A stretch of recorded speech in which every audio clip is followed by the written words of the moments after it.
श्री श्री श्री लिंगराज महाप्रभु शिवरात्रि उपलक्षे आम एकाम्बर प्रकाशिनी अनुकूल जो भजन समारोह प्रतिवर्ष हो कार्यक्रम होरी आम टिप्पणी दौचु। प्रथम आमर आरंभ 4टार सका 4टार शंख ध्वनि 6टार वेदपाठ सका 7टार शिव सहस्र नाम 8टार भगवत गीता पाठ 10टार शिव चेतना मध्याह्न हरिहर भजन एवं 2टार रामचरित्र मानस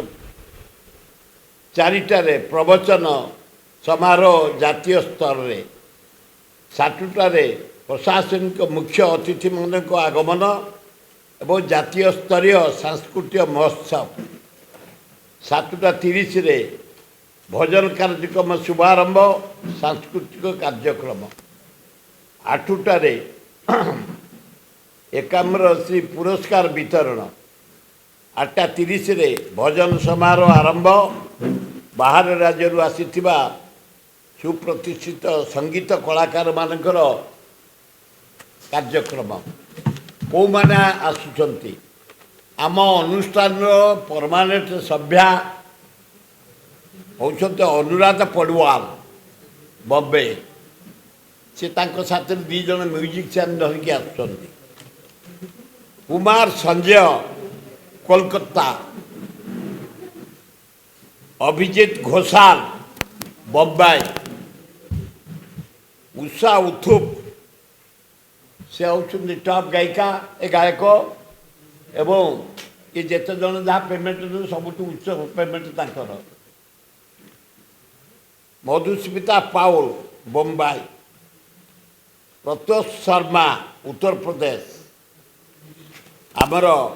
मनमत मिश्र होचंती म्यूजिक डायरेक्टर ओडिशार से आम राज्य प्रति वर्ष 40 ରୁ 45 कलाकार भुवनेश्वर ओडिशार जो माने प्रसिद्ध ओडिया कलाकार भजन कलाकार से को निमंत्रण करते आसबे आमर कार्यक्रम हम जागर 26 सका 4 रु ता परदिन 27 सका 7 पर्यंत हरिहर भेट जिते हम आम कार्यक्रम संपूर्ण हम तेणु यही कार्यक्रम आमर एकाम्र प्रकाशिनी अनुकूल व्यवस्था करा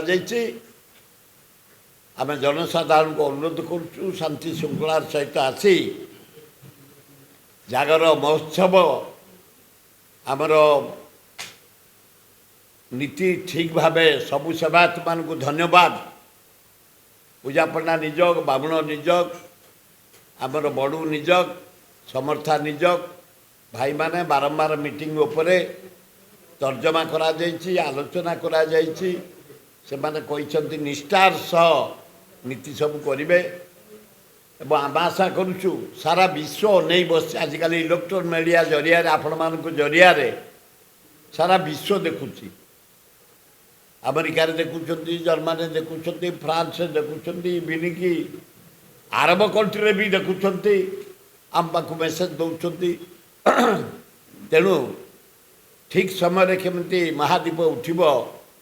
पुलिस कर्मचारी माने कमिशनर तांको ड्यूटी करछंती कलेक्टर तांको ड्यूटी करछंती ट्रस्टी बोर्ड तांको ड्यूटी करछंती आमर सेवायत संघ माने तांको ड्यूटी करछंती आम सेक्रेटरी को नेतृत्व रे आम एका प्रकाशिनी नेतृत्व रे आमे मध्य समस्त को अनुरोध करुचु ठीक समय करिया पाई म आशा करुछि श्री श्री लिंगराजंकर जागर यात्रा ठीक समय रे ठीक नीति रे ठीक भावे आमर कार्यक्रम हम बोली विश्वास रखुची।